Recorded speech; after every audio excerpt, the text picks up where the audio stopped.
I'm really disappointed, Aimen. And why is that?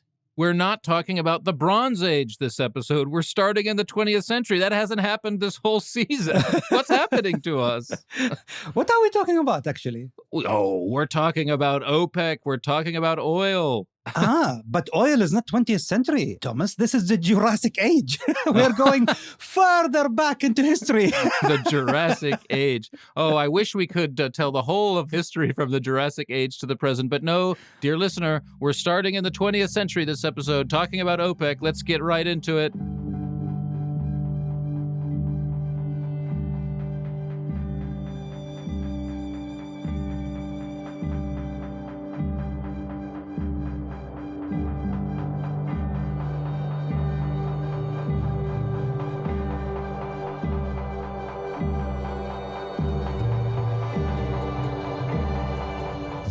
OPEC, Aimen, OPEC, the Organization of Petroleum Exporting Countries. That's what it stands for. Actually, like when I was debating with my daughter what OPEC stands for, I told her it was the Organization for the Penguins Emancipation Countries. Goodness gracious, Aimen, really, your jokes these days, they're dad jokes. You are the master of dad jokes. OPEC, it's one of the great institutions of governance in the world. And its influence, Aimen, you've got to say, right? It's big. Well, some people even describe it as a cartel. A cartel? Well, it is a cartel. Well, of some sort, come on, but cartel is still negative connotation to it. Well, some people feel OPEC has had a negative influence on the world. In what sense? Well, supporting the pumping of oil, the selling of oil, increasing production, keeping the oil price high, which has this big influence on the global economy, making things more expensive. All sorts of environmentalists, of course, they have lots of bones to pick with OPEC. Well, excuse me, Thomas, come on. This is typical Western hypocrisy. If it wasn't for the fact that there is demand for oil, the oil will stay in the ground. And where was the demand generated from? The West. So if it wasn't for the West's insatiable appetite for oil, the oil would have stayed beneath the ground where it belongs. You say that, but it's not like Easterners haven't had an equally insatiable demand for oil, especially these days. I mean, the Easterners weren't going to keep it in the ground if they knew what they could do with it. Exactly, but the Industrial Revolution and the invention of many of the new modes of transportation, which uses the internal combustion engines, led to the fact that there is so much demand for this dinosaur juice that people can't get enough of it. The building of suburbia in America, globalization in terms of trade, these big giant container ships. What do you think power these? It's oil, and there is a global demand for it. If there was no demand, there will be no cartel like OPEC in order to regulate, not to influence, but to regulate the prices. So in your view, OPEC is a good thing, capital G, capital T. I'm not saying it's a purely good thing. Let's put it this way. The world will be not a better place without OPEC. And I tell you why. Because without OPEC regulating the prices will fluctuate so much. And instead of the prices being controlled by sovereign nations on behalf of the people, it will be controlled by the evil giant capitalist corporations that the environmentalists hate more than anything else. Aimen, evil giant capitalist corporations. This is a new tune. We're going to get back to this question, Aimen, I promise you, and you can shake your fist at whoever you like. But we've got to move on and get going on the story of OPEC. Dear listener, for most of the season so far, we've been mired in national psychodramas of collapse. Old imperial and colonial worlds were disappearing. And as we've told the story of the chaos of the 30s, 40s, 50s, 60s, and 70s, it hasn't always been clear what sort of new world was going to emerge to replace the old one. Well, today, that ends. Today, we're not going to talk about chaos. We're going to talk about order. We're going to talk about one of the many governing institutions that arose out of the wreckage of the old world, one which still underpins the way the world functions today, and importantly, the only great governing institution founded and run by statesmen outside the Western corridors of power. We're going to talk about OPEC. You excited, Aimen? Oh, very much so. Oil runs through my blood, actually. We've been nibbling around the edges of this topic all season. In episode 2 on Azerbaijan and episode 5 on Iran, we discussed how the Caspian Sea was a very early zone of petrol production centered on the city of Baku. Back then, it was a part of the Russian Empire. The infamous Rothschild and Nobel families put up the financing, and a little transport company called Shell won the selling rights. Caspian oil rivaled U.S. oil until the Russian Revolution overturned that petrol barrel for a while. Also in episode 5, we talked about the establishment of the Anglo-Persian Oil Company in Iran, and how the coup that ousted Iran's Prime Minister Mohammad Mossadegh was directly linked to his attempts to nationalize the Iranian oil industry. In episode 4 on Russia, we talked about how vital oil and gas exports are to the Russian economy.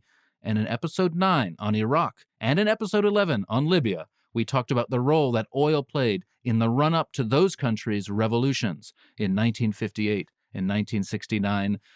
And of course, in episode 3 on Saudi Arabia, we talked at length on the foundation of what is today not only the biggest oil company, but in fact the biggest company in the world, Aramco. Oh, what a nice summary, Thomas. Yes, well, it's been a breathless season, and so a breathless summary is what it deserves. Aimen, Aramco, your neighbor growing up. You grew up next to Aramco. Not only I grew up next to Aramco, I grew up as a product of Aramco, I would say. My father, my 3 uncles, all of them, can you imagine, 4 brothers, working for Aramco since the late 1930s, just when it started. Working for Aramco, meaning living inside Aramco's huge compound outside Khabar, where you grew up. Well, when it started, there was no compound to begin with. It was really a patchwork of compounds at that time.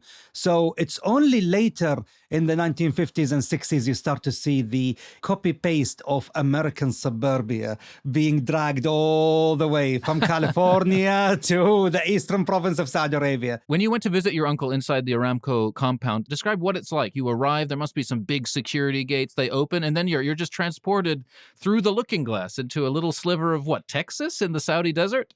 Exactly. As if you're looking at a mini, Dallas, there. These, nice, well-kept lawns and these supermarkets, American families and British families and Dutch families sprawling around, going around their business. And, of course, not wearing the abaya or the hijab or anything. They had their own police force, their own security inside. And for the first time in my life, I saw a female driving there, within the compound. For me, this was a cultural shock. Anyway, for me, Aramco was not just only a company next door where my father and uncles and cousins and many other members of the extended family worked. In fact, no, it was an entire institution that influenced my life. For the 9 years I went to school in Saudi Arabia, whether the primary 6 years or the middle 3 years, I went to an Aramco-built, an Aramco-run school. Really, I owe my education to Aramco too. It sounds like Aramco is suspiciously like a state within a state, Aimen. What did you tell us in the last episode on Lebanon about states within states? I think you rather didn't like them. Look, I don't think Aramco is running around with 100,000 strong militia. Waving arms and not yet. Not yet. That could all change on a knife's edge, really. You see, it's not a state within a state, but actually it is the golden goose. It's the golden goose. Now, we're going to get to the reasons why it's the golden goose. Well, maybe we'll get there. We've got a big story to relate in this episode, and that story begins. The story of the rise of the petrostate, a state that depends for its existence on the production and exporting of oil. The rise of the petrostate begins with South America.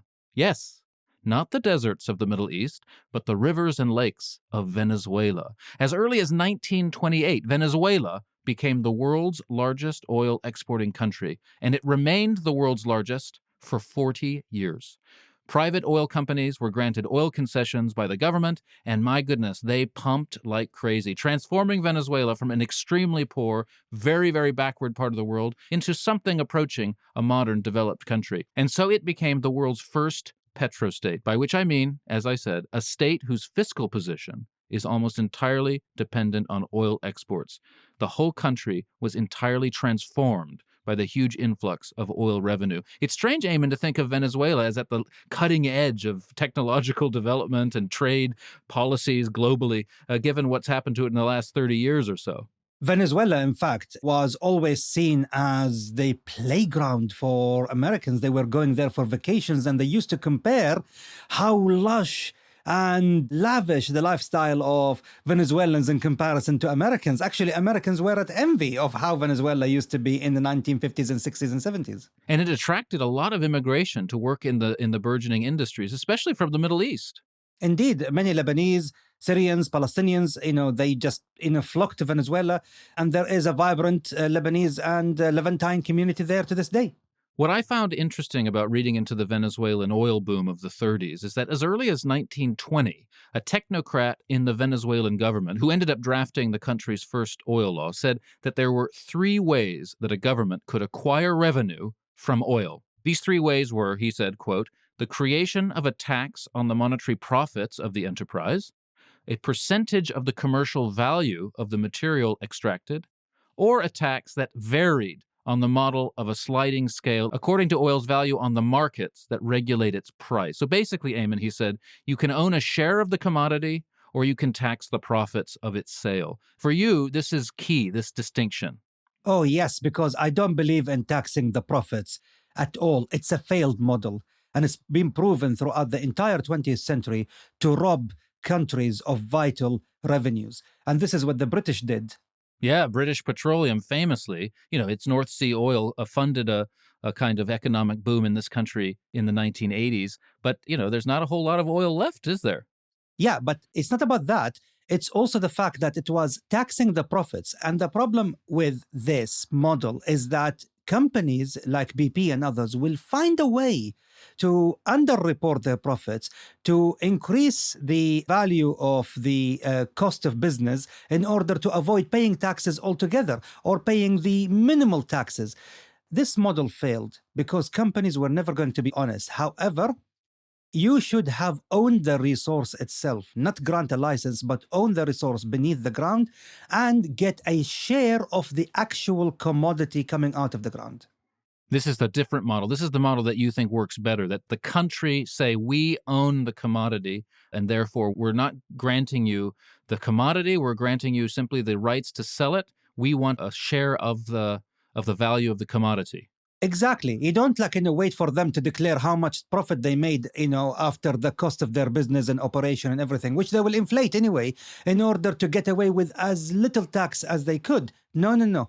You should have owned the commodity coming out, and this way you generate greater share of revenues. Unfortunately, the British model failed, while the model adopted by Venezuela and then many other countries across the world, that is the model that succeeded in generating decent revenues. The British model may have failed for the British state, but the model of taxing profits of the sale of oil worked very well and very tidily for the companies that dominated the oil industry in the first half of the 20th century, which were largely, or at least partially, British in almost every instance. So these companies, the ones that dominated the global sale of oil, are known as the Seven Sisters. We can split them into 3 categories. One, a fully British company. The Anglo-Persian Oil Company, which is today BP, and which the UK government acquired a 51% stake in 1914. So very early on, BP, or the Anglo-Persian Oil Company, was essentially a government-run company, but along private lines. So that's the first big sister, the first of the 7 sisters, Anglo-Persian. Then there was one half-British, half-Dutch company, Royal Dutch Shell, now Shell, and finally 5 American companies. 3 of them actually used to be one big company, Standard Oil, John D. Rockefeller's big beast, the big oil company, which was then split into pieces by the U.S. government in an antitrust drive. And so the 3 biggest ones were Standard Oil of California, later called Chevron, Standard Oil of New Jersey, later called Exxon, and Standard Oil of New York, later called Mobil. And Exxon and Mobil, of course, have united subsequently, and that's now ExxonMobil. So these 3 spin-offs from Standard Oil were 3 of the big sisters, and the last 2 were from Texas, Gulf Oil and Texaco, both of which now are owned by Chevron. But at the beginning of the 20th century, these 7 sisters totally dominated the oil industry, and for that reason had massive power over, the running of the world. Exactly. They were setting the prices, they were bullying countries into accepting some sort of a one-sided deal, which profited the 7 sisters on the expense of the sovereign nations that had the oil to begin with. Okay, Aimen, describe how the concessions worked, generally speaking, how the concessions worked in countries like Saudi Arabia, like Venezuela, like Iran, before the founding of OPEC. There is nothing short of calling the practice, of the Seven Sisters, during the first half of 20th century as predatory. I mean, we can call it predatory, actually.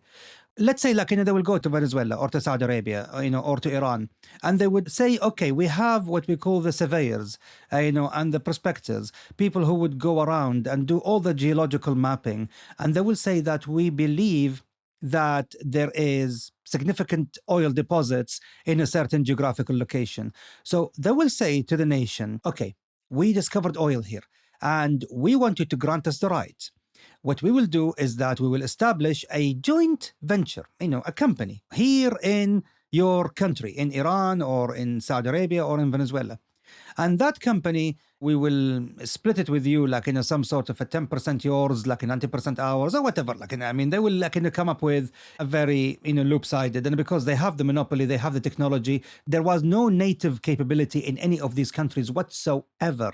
So they will say, okay, they have no other choice. It's not like there is a huge market out there where they can go to China or to Japan or Korea and say, hey, can you offer something better than what the British or the Americans do? No, there wasn't. They were able to get away with it. And they were able to say that we will extract the oil, and regardless of how much the price of oil, basically in the market right now, we will just give you what we call a royalty. The royalty system. Yeah, it's like a book sale kind of thing. And so if the barrel of oil is $1, let's say, we will give you a 5 cents, 6 cents, 7 cents, up to 15 cents at the maximum at that time as a royalty, and the rest will go to us. On top of that, they imposed certain conditions that, look, in order to make the running of our operations, this new joint venture company in your land, we need to make sure that we import lots of machineries. We need to make sure that we bring a lot of equipment. So all what we are going to import is going to be tax-free. There should be no duty. There should be no taxation on it. And many countries had no option but to what? Agree. That's right. And it all adds up to the erosion of sovereignty. The national sovereignty of these oil-producing countries was eroded. This caused not only a lot of resentment, but also a big problem. So the companies, the oil companies, were not obliged to steward the oil fields conservatively, with an eye to the future, like, say, a national government might do. They prioritized short-term profits, as capitalism tends to do, and the petrostates couldn't do anything about it. The central governments basically had relinquished any power to determine how much was being produced. I have to say something here, Thomas. There is a distinct difference here between how British companies operated and how American companies operated. British companies, unfortunately, they behaved like their colonial governments. They were pursuing short-term profits and gains over the long-term longevity and health of the oil fields and the oil reservoirs they were extracting from. British companies, unfortunately, were known for that. When it comes to American companies, whether in Venezuela and in Saudi Arabia, the American companies adopted a longer-term view. They were really more conservative in extracting oil from certain reservoirs in order to actually ensure the longevity and the sustainability of this extraction. In fact, Aimen, you'll like this. I came across a quote by an early Venezuelan oil minister who was talking to his counterpart in Iran in the 1950s. He says this: "What different souls British and American companies have. There's no comparison between them. The U.S. company in our country is civilized, an open book. The UK company in yours is mean. We can talk 2 hours without killing each other. The Americans understand the psychology and the interests of Venezuela. The British don't even bother. They're so unchangeable, so enigmatic." Oh, yes. Any modern day oil engineer will tell you that what the British did to many Iranian oil fields was unforgivable. The way they prioritized short-term gains over long-term sustainability was in complete contrast to how the Americans were doing business. And in fact, Standard Oil California, when they came to Saudi Arabia, they really from the beginning had a very long-term view. They started with training many of the Saudi nationals on becoming oil engineers, teaching them about oil extraction. They really went to great length, including inviting thousands upon thousands of young Saudis to travel to America in order to study there and to become oil engineers, helping them with every part of the operations, from the extraction to the transportation to the exportation. However, when Mossadegh wanted to nationalize the oil company in Iran in 1953, he was hit with the reality there are no enough well-trained Iranian engineers. The Anglo-Persian oil company did not train anyone. I mean, basically, they didn't invite anyone to come to London or, to Aberdeen or anywhere to train to become oil engineers. What was also true in the Iranian oil fields, if you like, well, and really this was true everywhere in these oil-producing countries, even Saudi Arabia. In the early decades, the working conditions for local laborers, and I'm not talking about engineers, I'm not talking about the upper management or anything, but the local laborers suffered really abysmal working conditions, especially in Iran, but everywhere, Saudi Arabia included. And this added to a general sense of unrest, a general sense of discontent with the way that the global petroleum industry was being run, and gave rise to what we can call petro-nationalism, a kind of idea that we can't allow private companies to have a monopoly over the extraction and sale of oil. As early as 1917 in Mexico and continuing throughout the decades, protest movements would break out inside petrostates, first in Latin America, but then, as we saw in Iran, in the Middle East as well. They demanded things like national sovereignty over natural resources and were often aligned broadly with communist movements, which of course didn't please either the private companies or the big Western powers like Britain and the United States. In 1945, there was a military coup in Venezuela.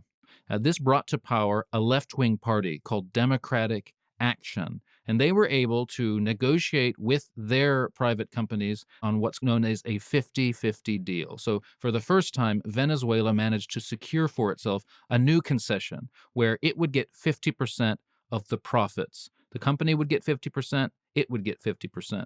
This was considered to be, very progressive, a great triumph for the Venezuelans at the time, and it spread throughout the world. 2 years later in Saudi Arabia, for example, King Abdulaziz signed a 50-50 agreement with Aramco. But it's also important to remind the listener, Aimen, what you were saying about, profit taxing isn't the right way. And the companies weren't so unhappy with this new deal. What they really wanted to avoid was the idea that the commodity itself was owned by the country. Exactly, because at the end of the day, I truly believe in the philosophy, because the Western philosophy, unfortunately, is always reliant on the fact that the only way the government can have revenue is through taxation and taxation. That's the only way you can have revenue. Tax the people, tax the business, and that's it. Not only but in the Middle East, but also in Norway in later years.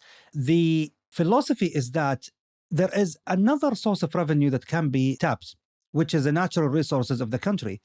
Natural resources of the country should not just be under the ownership of whoever owned the license to extract from that particular land. No, anything beneath the land belongs to the people as a whole, so belong to the country.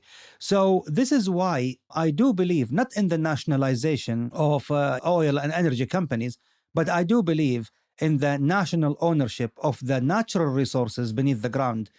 What happened after that is that private companies can come and do whatever they want in terms of extracting it and selling it, as long as they give the fair share, 50 to 65%, back to the people, back to the government. And the model that you're suggesting is best is very efficient because private companies do tend to run concerns better than nationalized companies. So we need to draw a distinction here. You don't want the companies like Aramco to become nationalized. You want them to function still as private corporations, but you want the resource that they're extracting to be nationalized. Absolutely. The government owns that resource on behalf of the people. They are the custodian of what the people own, because we are all collectively living in a nation.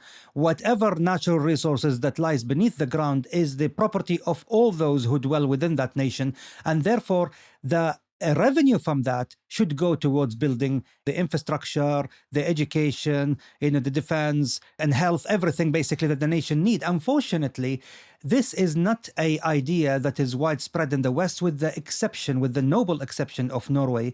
However, this is something that is more widespread in the Middle East and the East, where they realize that nationalizing not the private companies, not the extracting companies, but the commodity itself.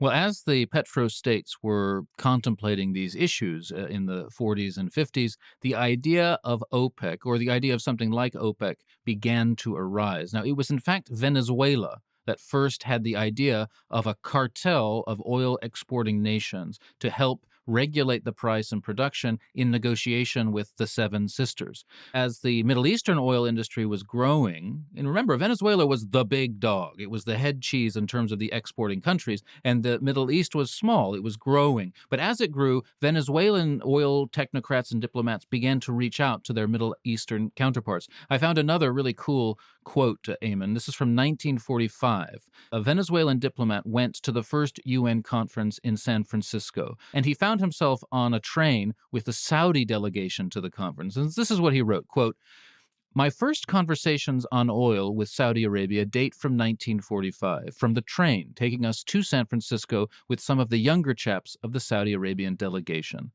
I told them that a lot of oil existed in their country, which they didn't know about. They knew that some of it existed, but they didn't know that it was really very big. We, the Venezuelans, were much more informed on that."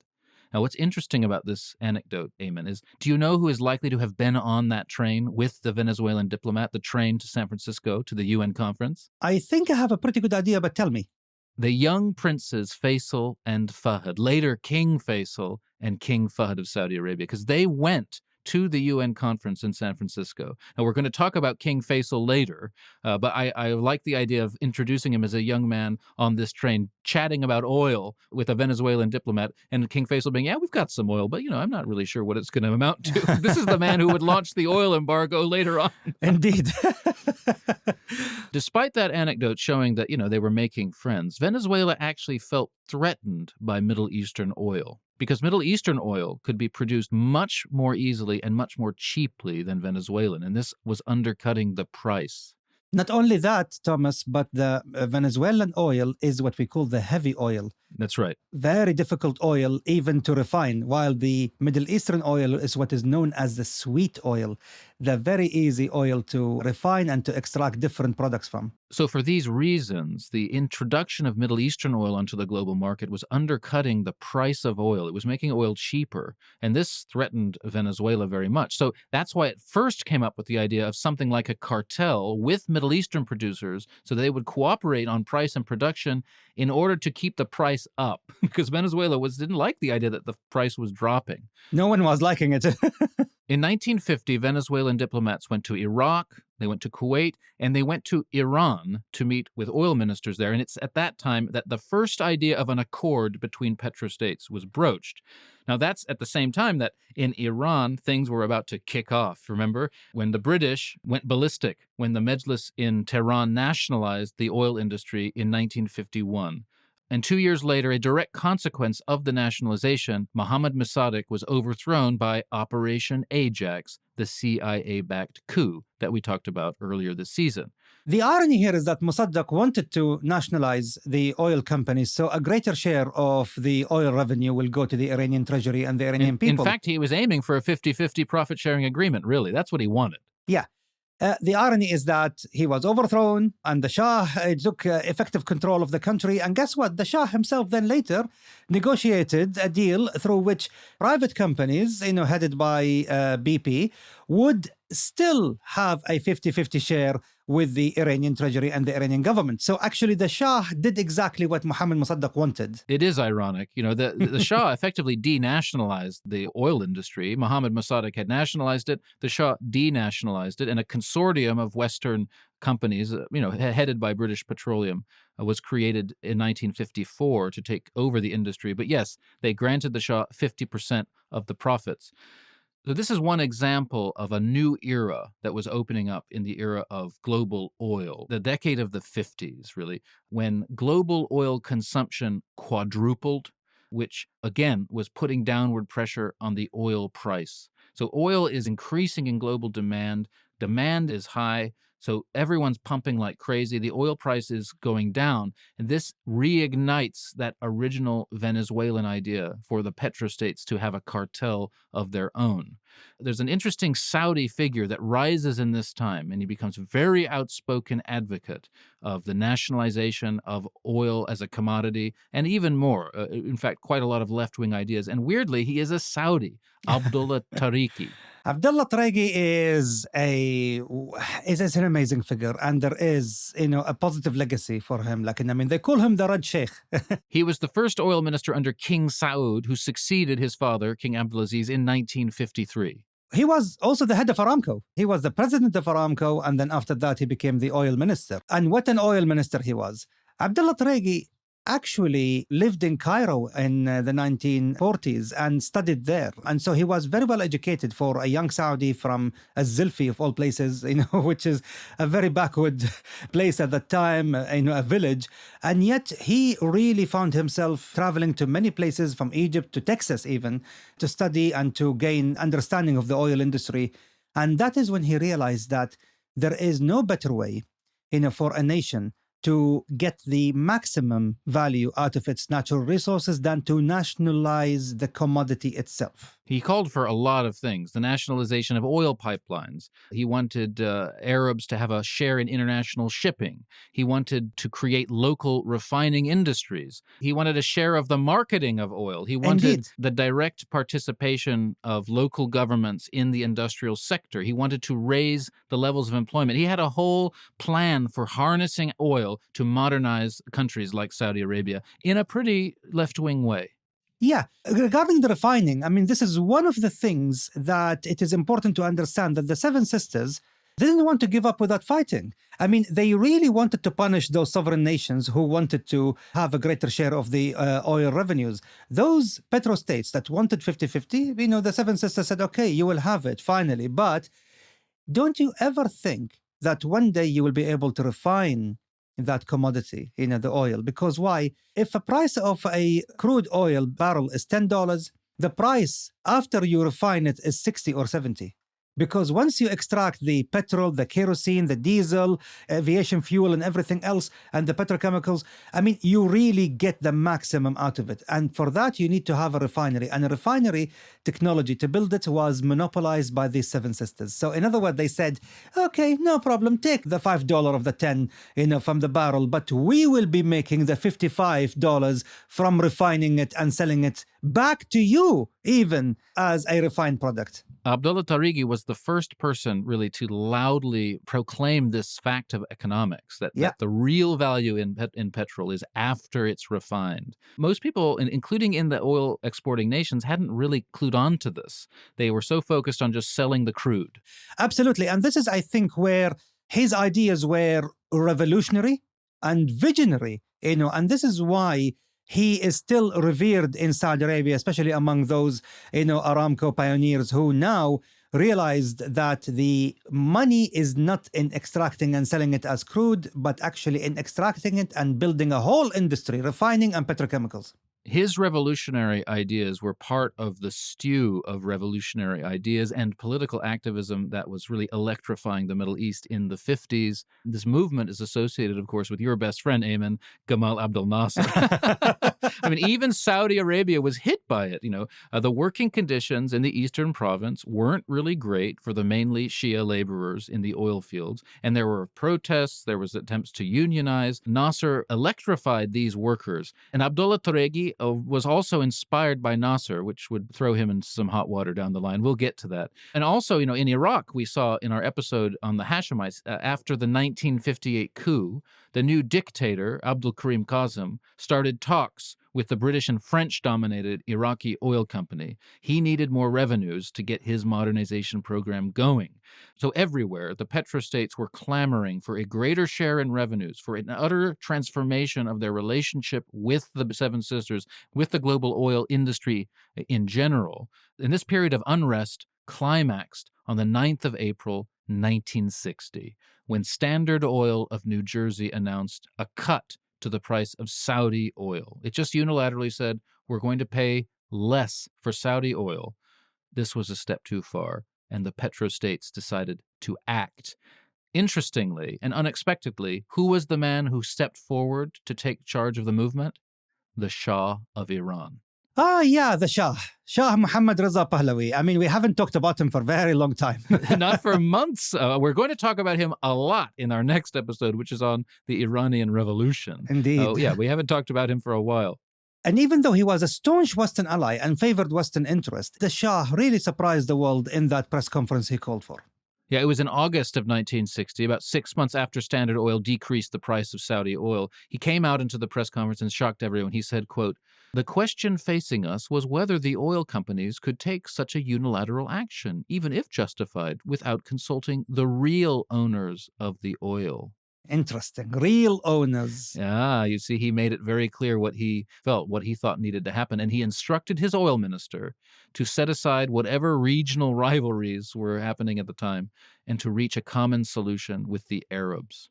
Indeed, because if Standard Oil of New Jersey can do this to Saudi Arabia, then BP and others can do this, to Iran. So he realized that safety in numbers. That's right. So in early September 1960, 5 countries representing 90% of crude exports globally met in Baghdad: Iran, Iraq, Venezuela, Saudi Arabia, and Kuwait. They met in Baghdad and on the 14th of September 1960 announced the founding of OPEC. Other countries would join over the next few years: Libya, Indonesia, Algeria, the Emirates, and Nigeria. Now, it's important to stress what OPEC was not. It was not a mass movement towards nationalization. The Seven Sisters remained in control. But now, the leaders of the petrostates were able to meet behind closed doors and coordinate their negotiating positions with the big companies. Oh, yes. It's like creating a union. A labor union of petrostates. Indeed. Petrostates of the world, unite. and so they did. Now, this inaugurated a fabulous decade, the famous 1960s. They've become a byword for the sexual revolution, for hippies, for rock and roll. But all that was really a sideshow. What the 60s really were about was development. In fact, the UN actually declared the 1960s the development decade. Oh, yes. I mean, there is no question. I mean, Brezhnev came to power, in the Soviet Union, and he just wanted to push this huge drive towards, building infrastructure. Kennedy came to power, in the US with his brain trust in order to outrace, and outpace the Soviet Union when it comes to the space development and space race. And in Europe, of course, finally, the specter of the Second World War was over, and Europe was fully developed again, rebuilt from the ashes, and all of this was funded by what? Middle Eastern oil. Yes, it's true. And, imagine in the 1960s, that was the decade when the automobile became truly global. That's when millions and millions of cars were on the streets and on the highways in Europe, in America, in the rest of the world. It became a world dominated by the car. Indeed, and the German car industry, this is their decade when the Volkswagen, the Little Beetle, was produced in the millions, and it was all over the world. All of this, of course, powered by petrol. Now, you mentioned John F. Kennedy and his brain trust of American technocrats. Now, they prioritized development goals above all else and, in fact, popularized what was called modernization theory, a, quote, non-communist route out of poverty. And OPEC, in a lot of ways, symbolized this theory. It was the third way, halfway between capitalism and communism. Absolutely, because this is what I said. OPEC is about the sovereignty over the natural resources on behalf of the people, unlike in the West, where just give the license holder, the prospector, the land, they will extract, they will do whatever they want, and you just tax them on their meager announced profits. Ironically, however, despite joining together to keep the oil price high, the members of OPEC actually, individually, rushed to meet the explosive demand by increasing production. And so the oil price actually went down, which is funny. I mean, OPEC, it's debatable how useful or how what's effective OPEC has been over the years at really achieving its aims. The problem is that the member states of OPEC are quite undisciplined and they're not really unified. The OPEC resolutions were not exactly binding. They were not really like laws. They were what we call them guidelines. You remember that More quote? what you'd call guidelines than actual rules. Who said that? I'm thinking of that other pirate, Barbarossa in Pirates of the Caribbean. Yeah. Yeah, they are not really rules. They are just guidelines. So despite, having come together individually, the petrostates, when they smelled an opportunity, they wouldn't mind flooding a market with a lot of oil and getting a lot of money, even if it was sold at a lower price. And there is another factor here you should take into account, which many people don't understand. It's not about how much oil you pump and how much you do. It's not like, basically, I'm going to produce today 1 million and my neighbor is producing 1.1. I'm going to produce 1.2. It's not like that. Actually, it was all about what they call in the market share. Your market share. In other words, sometimes what happened is that it's not the oil producing countries that increase out of a whim. Sometimes it is the oil importing countries, depending how big they are, like India at the time, like Japan in particular. Japan used to be naughty. What they used to do is that they go to the oil producing countries and they say, Iraq is selling me at a 15% discount. However, I can give you their market share, if you give me a 20% discount. And the new country will say, okay, fine, Kuwait will sell, for 20% discount to Japan to take that market share for the next 5 years. It was always about market share, and they were fighting between each other like vultures over market share. So it is debatable, especially in that first decade of OPEC's existence, how effective it really was. Certainly the price of oil went down, and this caused problems because that was also the decade of development. And I would like to just briefly talk about 2 countries within OPEC that launched development drives, which would result down the line with problems for them. The first, Iran, and the Shah's so-called White Revolution. So America was a very close ally of Iran, and JFK's White House was putting a lot of pressure on the Shah to reform, both socially and economically. So the Shah crafted what he called the Revolution of the Shah and the People, which the Iranian people approved in a referendum in January 1963. The Shah's White Revolution. To summarize it in few sentences, it was all about combating illiteracy, education for women, participation of women in the workforce and in politics, as well as building new schools, building new hospitals, focusing on the infrastructure and getting the country on its feet to join the host of modern nations. Yes, the Shah was committed to transforming Iran and turning it into a modern, country that could punch above its weight and stand shoulder to shoulder with the rest of the world. But this caused a backlash, especially amongst the clerics, especially a certain cleric in the city of Qom. Yeah, that, Indian origin, Iranian cleric. Yeah. Khomeini. The Ayatollah, as he would go on to become the Ayatollah Khomeini. He, in 1963 and 1964, got really angry with the Shah and led a protest movement by the clerics and by conservatives in Iran against his white revolution. The Shah didn't quite like that. He and his police force cracked down hard, and Khomeini was sent into exile, from where he would build a certain movement that would have certain huge consequences down the line. To put it mildly.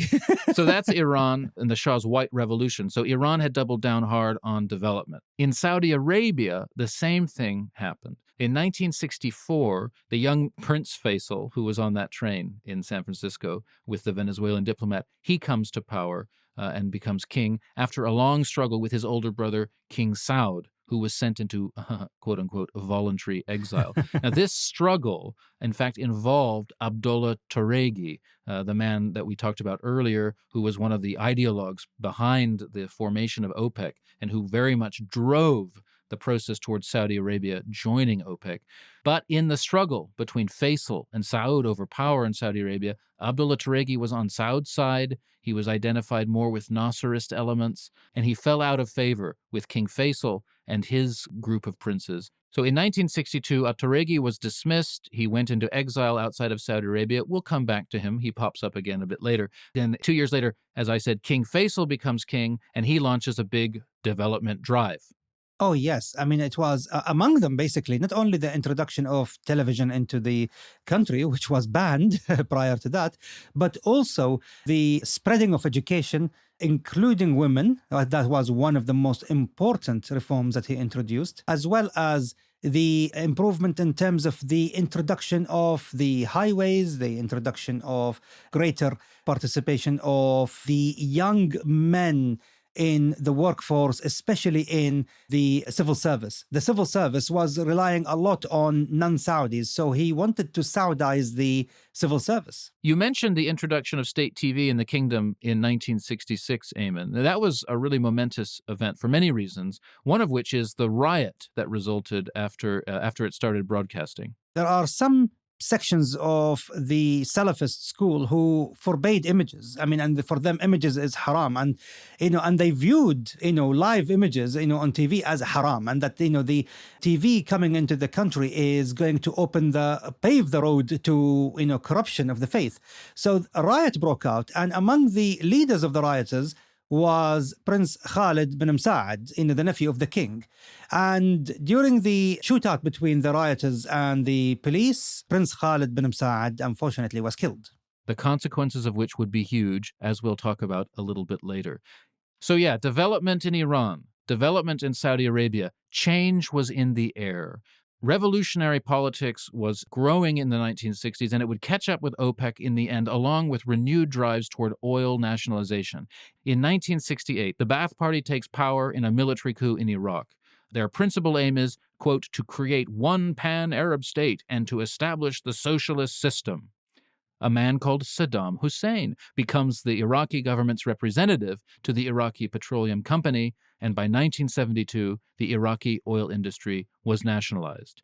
In 1969, Gaddafi launches his revolution in Libya, and by the following year, the Libyan oil industry was nationalized. Also in 1969, Algeria joined OPEC, and by 1971, its oil industry had been nationalized. Interestingly, Aimen, who was the oil advisor to the Algerian government at the time? Abdullah Tareghi, because he found a kindred spirit, and a soulmate in Hawari Boumediene, the Algerian president.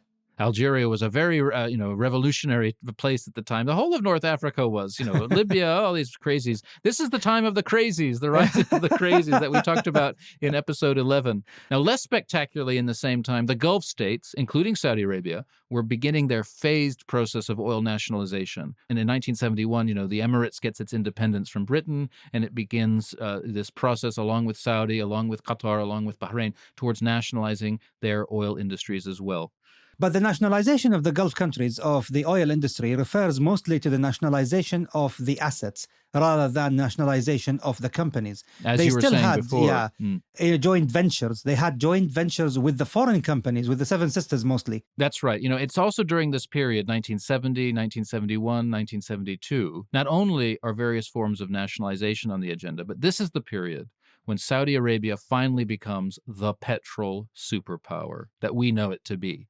By 1973, it cornered nearly 1/4 of the global export market, a huge thing. And this is all associated with the Minister of Petroleum that replaced Abdullah Tareghi, Ahmed Zaki Yamani. Tell us about Ahmed Zaki Yamani, or Zaki Yamani as he was known in the West, Aimen. He's a really colorful character. Oh, yeah, one of the Hijaz prominent families, a man who at the age of 32, 33 actually became a minister. And he was someone that King Faisal had a great deal of respect for. King Faisal, and especially King Faisal's brother-in-law, Kamal Adham, who was the head of the intelligence. I mean, all of them basically had a great deal of confidence that this man will know how to make good deals for the Saudi oil industry. So where are we now? We've talked about the 1960s. It was the decade of development, and all these petrostates had gone big on developing their countries. They'd earmarked a lot of government revenue towards that end, revenue which all came from the sale of oil, and yet the price of oil was continuing to go down. And this sort of climaxed in 1971 when President Nixon of the United States unilaterally withdrew from what's called the Bretton Woods system. Aimen, you're a banker. Describe the Bretton Woods system. Well, the Bretton Woods system is a system that since 1944, about 45 countries around the world adopted it, which is that the US is the custodian of the world's gold reserves.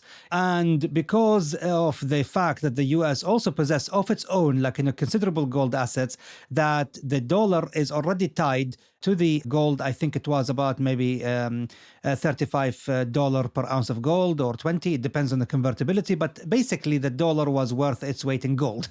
So as a gold-backed currency, the rest of the world will adopt it as the reserve currency. So the dollar was strong and was stable generally throughout the Bretton Woods Agreement life from 1944 all the way until 1971. However, as you said, Thomas, in 1971, with the pressures of the Vietnam War and the huge expenditure of the American Treasury, President Nixon instructed the Treasury Secretary to suspend, according to him at the time, temporarily, nothing temporary about what they do with money. But temporarily suspend the convertibility of dollar, into gold. And that's it. Suddenly, we moved from the asset-backed currency to the era of the fiat currency. And the immediate consequence of this was that the dollar collapsed in value in terms of its international convertibility. Now, the petrostates were really thrown into hot water here. They were paid in dollars for their oil. So the oil was bought and sold in dollars. So suddenly, the value of their national income also collapsed. They were developing, they were spending a lot of money, but suddenly they couldn't buy as much with the money that they had. So they freaked out. And OPEC began a number of high-stakes meetings, by now covered extensively in the media, with the goal of increasing the dollar price of oil. So this is what they had initially hoped to do in 1960 when they founded the organization, but now they really, really need to increase the oil price. And the date where this really comes to a head is the 16th of October, 1973. OPEC convened in Kuwait to announce its first unilateral increase in the oil price. But what is interesting, Aimen, about that date? What else was happening on the 16th of October, 1973? 16th of October 1973 was the 10th day of the Yom Kippur War. That's right. The previous week, the Yom Kippur War had broken out. Now, King Faisal, he was very anti-Zionist. He was very pro-Palestinian. And even before the war, King Faisal had been using oil for diplomatic leverage, trying to convince the U.S. to end its support for Israel.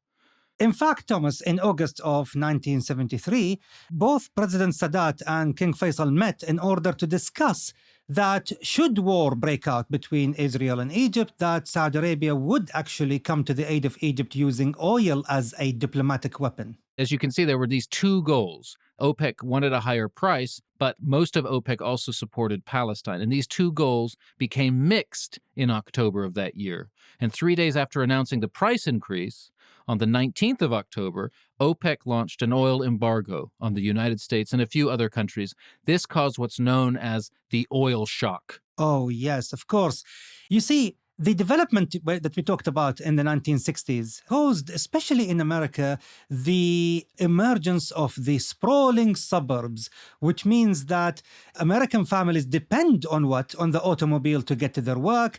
And of course, the global trade and the globalization meant that, the need for oil and the dependence on oil was so much that this shock caused the 3 days working week in the UK, supermarket shelves to be empty, for the long lines of cars trying to get petrol to fill up their cars so that people can go to their work and their businesses. It was a shock that never been seen before in the West. The price of oil, especially in the United States, but Europe and elsewhere, went up. Over the next few months, it tripled. The numbers involved are low compared to modern standards. But at the time, people really felt this in the pocketbook. It was creating political backlash. And the Americans were forced to respond, especially Henry Kissinger, the United States Secretary of State. And he embarked on what's known as shuttle diplomacy. He was constantly flying between the Arab countries and America and Israel, trying to find a solution to the problem. In that shuttle diplomacy, Zaki Yamani was a key player. Zaki Yamani was actually acting as both oil minister and foreign minister during the Kissinger, shuttle diplomacy. Talking of Kissinger, actually, it reminds me of a joke. No. Oh, no. I know. We mentioned Nixon. They say, what are the similarities between Nixon and Bill Clinton? And it's here that Nixon couldn't stop Kissinger, while Clinton couldn't stop kissing her. Although the her Oh, what? could refer to hundreds of potential references Aimen, here. that was another dad joke, man. Right. I mean, so kissing her, I'm sorry, Kissinger's shuttle diplomacy, Kissinger's shuttle diplomacy in the end worked. And on the 17th of March, 1974, the oil embargo was lifted. But the damage was done from the point of view of the oil price. It never really went back down to as low as it had been in the 60s. And so the era of more expensive oil began. And we live in that era to this day. This is what happened. I mean, and yet, despite the fact that since the prophecy of the 1970s, oh, renewable energy will kill oil, oh, there will be peak oil, we've been achieving this peak every decade since the 1980s.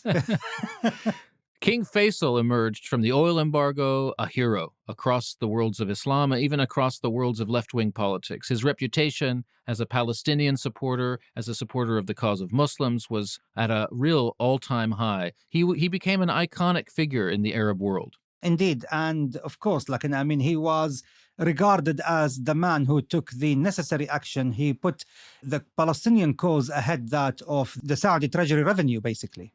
And his ability to do this was empowered by the existence of OPEC, this organization where the leaders of petrostates could come together and adopt a common position on things like oil production levels and the oil price. So without OPEC, there wouldn't have been any oil embargo, and without any oil embargo, we might be living in a very different world today. King Faisal's reputation very high in March 74, which is why the world was shocked 1 year later when he was brutally assassinated in cold blood by his nephew, another nephew, in fact, the brother of the young man who was killed while protesting the introduction of TV into Saudi Arabia. His brother, Prince Faisal bin Musaid, shot King Faisal dead during a majlis, during a session where he was greeting people, including, in fact, the Kuwaiti minister of oil at the time. Prince Faisal bin Musaid killed King Faisal, really bringing to end an illustrious reign. Absolutely. The country went into a shock. The whole world went into a shock when that happened. And what even makes it more shocking is that Prince Faisal bin Musaid was not exactly like the assassin's type. Yes, he was the brother of the prince who was killed during the TV riots, and he harbored, traditional tribal vengeance, but he was a hippie smoking hashish. Yeah, that's the interesting thing. The difference between the two brothers, Prince Khalid bin Musaid, who was very arch-traditional, very Muslim, very much animated against the introduction of TV. His brother, Prince Faisal, traveled to America where he studied. He lived in San Francisco for a time. He was arrested in Colorado for selling LSD. You couldn't be more hippie. He lived in Beirut for a while, and they say that he there came under the influence of Gaddafi's ideas and maybe have been radicalized a bit. In fact, you look him up, much is said about Prince Faisal bin Musaid, about his motives for killing his uncle, the king.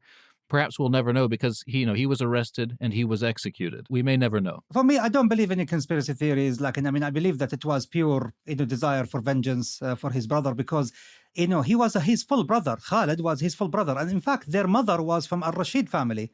Al-Rashid family were the clients of the Ottomans who the House of Saud toppled. So the sense of vengeance, was there because his mother told him, I will never talk to you until you take the vengeance of your brother. It's a very Bedouin drama, unfortunately, and, King Faisal paid for it with his life, although he never deserved it. Yeah, the story of King Faisal's assassination at the hand of his nephew in vengeance for the killing of the other nephew by the police. It's a kind of swirling symbolic matrix of modernization versus tradition, Islam versus left-wing politics, tribal justice versus Islamic justice. It's great drama. It would make a great HBO series. Indeed. So long, King Faisal. Standing next to the king was Zaki Yamani himself. When Faisal was shot, Zaki Yamani was standing next to him, along with the Kuwaiti oil minister. And, in fact, they must have been born under an unlucky star, these two, because only, 8 months later, in December of 75, the 21st of December, while Zaki Yamani, the Kuwaiti, and all the oil ministers of OPEC were convened in Vienna at OPEC headquarters, a commando squad led by the infamous terrorist Carlos the Jackal stormed the meeting and took them all hostage. In fact, Carlos the Jackal, a Venezuelan and a foot soldier in the cause of the international revolutionary movement, burst in on the meeting took the OPEC members hostage. It was a big story. It made the front pages of every newspaper. Indeed. I mean, it was very funny, the whole thing, how it happened. The Carlos and his 5 accomplices, they went into the building and they went to the reception. They said, is the meeting still going on? They said, yes, in the reception. Where is it? Oh, the 3rd floor. Okay, thank you so much. They went ahead with all their bags full of machine guns. They were actually waved, nicely, by the reception to go up. Yeah, we're laughing about it, Aimen, but I don't think that the OPEC ministers were laughing about it. The terrorists split them into 3 groups.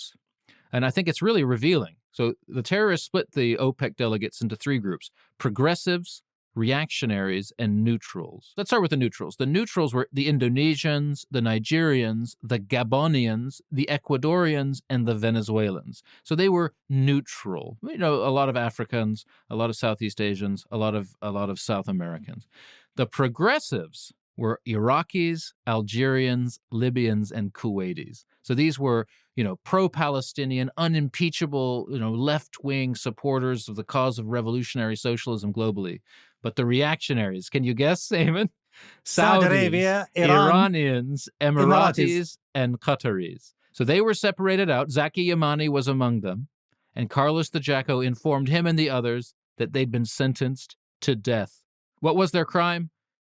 Being Washington puppets and traitors to the Palestinian cause. It's like that mentality that we talked about in the Gaddafi episode is there, landed right in the room. And the Arab world is split between progressives and reactionaries. And the progressives, they want to kill. Exactly. In fact, the Kuwaiti oil minister who was there, present at King Faisal assassination and now at, this hijacking, and the kidnapping of the oil ministers of OPEC, he said that Carlos came to him and asked him, hey, where are you from? Kuwait. He looked him in the eyes and he said, Kuwait, 50-50. 50 neutral, 50, friendly. What am I going to do with you? Go with the, progressive. It's okay, it's fine. You go with them. So it was really nerve-wracking. Carlos and his accomplices, some of them belong to the Popular Front for the Liberation of Palestine, or the PFLP, took the hostages to an airfield in Austria where a DC-10 airplane was waiting for them, based on the negotiations they had with the Austrian authorities. And they crammed all the hostages there. They released some of them, of course, especially the friendlies, and they took the neutral and the hostiles, the traitors, and they flew all the way to Algeria, there to release the Algerian delegation. In Algeria, they changed airplanes and they went all the way to Libya, where they released the Libyan delegation and most likely got their money, because who actually, paid them? Oh, of course, it was our favorite president ever, Colonel Gaddafi. Oh, remember, he was never a president or a leader. Sorry, brother leader. The brother leader, the king of kings of Africa. Anyway, so, Gaddafi paid them about $50 million. They flew back to Algeria because they wanted to fly all the way to Yemen, and from there, they wanted to fly to Iraq, but their plans never materialized. They went back to Algeria, and there in Algeria, the negotiations between them and President Hawari Boumediene, as well as Al-Turaygi, who was there, by the way, our friend Abdullah Turaygi, the old Saudi oil minister, yeah. Yeah. So it's like, okay, my successor is a hostage in that airplane, so... Zaki Yamani, that is funny, isn't it? Yeah. He's there under death sentence by Carlos the Jacko, and the guy he overthrew is standing there negotiating for his life. Indeed. So there were 2 principal negotiators. The main one is the foreign minister of Algeria at the time, Abdelaziz Bouteflika, who would later become the president of Algeria. We're going to talk all about this in our episode on Algeria later on this season. Indeed. So Abdelaziz Bouteflika, and with the help of Al-Turaygi, they started negotiating with Carlos, and they said, if you kill anyone, because they heard them, on the listening devices, that they were going to kill the Iranian and the Saudi oil ministers, because these 2 in particular, Gaddafi wanted dead. So Hawari Boumediene and Bouteflika and Al-Turaygi told Carlos, if you kill anyone, it's going to result in a bloodbath. You say that Gaddafi wanted them dead. And it's important, I think, to point out that when the oil embargo was lifted in 1974, only one country opposed the lifting of the embargo, Libya. Absolutely. So this is, I think, when Carlos realized that, you know what, I have the money, I have I achieved what I wanted, notoriety and everything and all of that. So how about I just leave with the money? And so he and the rest of the accomplices accepted, the terms which were very generous by the Algerians. They will be left alone, nothing will happen, no repercussions, and everyone was released. And this is how the 46-hour drama of the OPEC hostage crisis ended. But it really, again, shook the world. It did shake the world. It sort of, I think, represents the high water mark of OPEC, the hostage crisis. They'd seen through the oil embargo. They had finally managed to inaugurate the era of a high oil price. I won't call it high oil price. I would say reasonable oil price, Thomas. I truly believe it was reasonable. Reasonable oil price, perhaps, Aimen, yes, but of course that's subjective.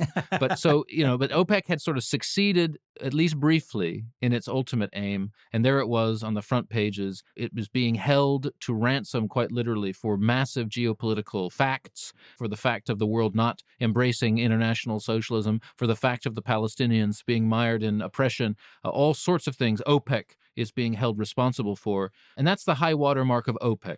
And it really brings to a close our journey about, what OPEC is, where it came from, who started it, and for what reason. It also leaves us in a really good position to move on to what we're going to talk about next week, the Iranian Revolution, because the 70s in Iran fueled. The 70s in Iran were a period of great boom and bust, fueled to some large extent by the fortunes of the oil price. So that'll be in our next episode. For now, Aimen, I want to talk about oil, and I want to talk about modernization and modernity. I came across, many years ago, the famous hadith of Nejd, and it says, "O Allah, bestow your blessings on our Syria. O Allah, bestow your blessings on our Yemen." The people then said, "O Messenger of Allah, and our Nejd?"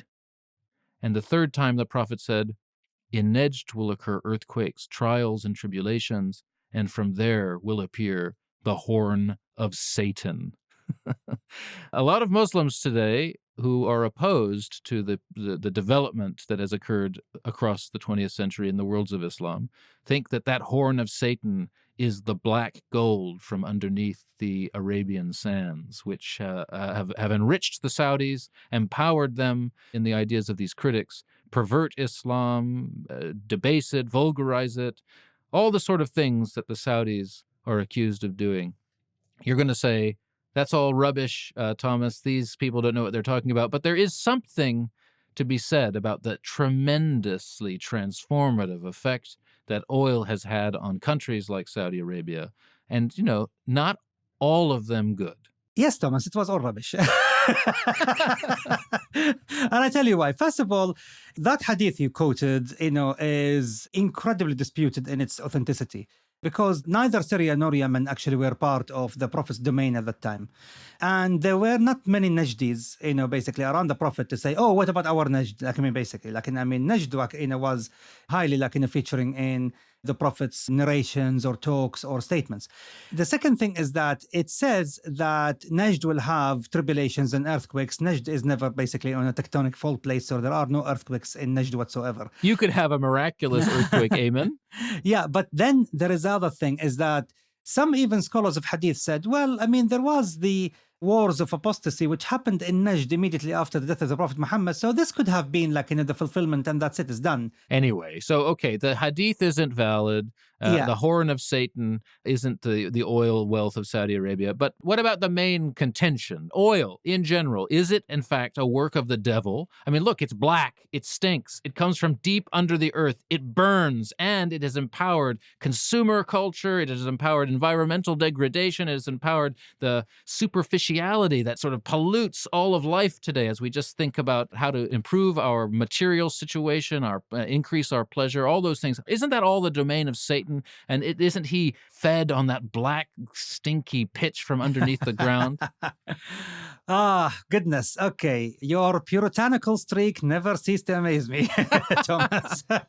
Look, I would go as far as saying that oil and the discovery of oil in the Middle East and Latin America and all of that basically have caused the greatest transfer and redistribution of wealth and knowledge from the West and from the global North to the global south and to the east. No commodity has ever caused that evening of the playing field between the nations of the earth. Because if the oil remained, or if the oil was only the domain of the West, Arabs will still be living in tents, and Latin Americans will still be pastoral, and there will be no development whatsoever and no transfer of wealth or knowledge. Therefore, I always tell, Westerners in particular, who talk about the corrupting influence of oil, I will say, the problem is you Westerners, you always look down on the Arabs and want them to be always these odd curiosities living in tents, just for your amusement and pleasure. No, our time has come. Ooh, well, that's very ominous, Aimen. but also, I'm not saying that I want the West to be living high on the hog and the rest of the world to be down in the dumps. I'm just suggesting that this ceaseless drive for industrial modernity has caused us to throw out some things that were valuable, maybe more valuable than ease and material plenty. Maybe. It's not Puritanism. It's just, a slightly religiously inflected nostalgia. Let's call it Yes. that way. I was going to say the word nostalgia actually here. And I don't fault you for it. There is no question that your years as a monk more or less influenced your I wasn't desire. a monk. I was a novice monk. I didn't take the plunge. Yeah, but, influence your desire for ascetic and authentic life, and I admire you for it. The problem is the world is not made of Thomas Smalls and Eamon Deans, unfortunately. The world is made of people who are always, from the dawn to the dusk, they are in pursuit of material gain in order to better their lives, and the lives of their offspring. So what do we do with a world that is more or less trying their best in order to achieve what is good for their, livelihood? Put a divinely elected leader over them to keep them down in the gutter, surely. Yeah, but the second coming of Jesus is not due for a while, man. Are you suggesting that Jesus is going to put his boot on the necks of the poor? You need to read a book, my friend. Anyway, so that's it for this episode of Conflicted. Dear listener, I hope you enjoyed it. I hope you understand a little bit more about the world that we live in and the role that oil and OPEC has played in it. We'll be back with you in 2 weeks' time for our next episode. This one, a big one, 1979. The Iranian Revolution. Stay tuned. Just a friendly reminder that you can follow the show over on Facebook and Twitter at MHConflicted. And for a deeper dive on some of the subjects we cover here on Conflicted, head over to Facebook and search Conflicted Podcast Discussion Group. There you will find other fans of the show engaging in heated debates, enlightening conversations, and just generally geeking out over conflicted-related topics. Those of you who already subscribe to the show will know that at the end of each episode, Aimen and I pick a question sent in by a lucky listener to answer for our exclusive bonus content section. To access that content, be in with a chance of getting your question answered, and to listen ad-free, you can subscribe to the show for just 99p on Apple Podcasts or sign up to Conflicted Extra on Spotify, also for just 99p. That's it for this week. Join us again in 2 weeks' time for another episode of Conflicted. Conflicted is a Message Heard production. This episode was produced and edited by B. Duncan. Sandra Ferrari is our executive producer. Production support and fact-checking by Talia Augustidis. Our theme music is by Matt Huxley.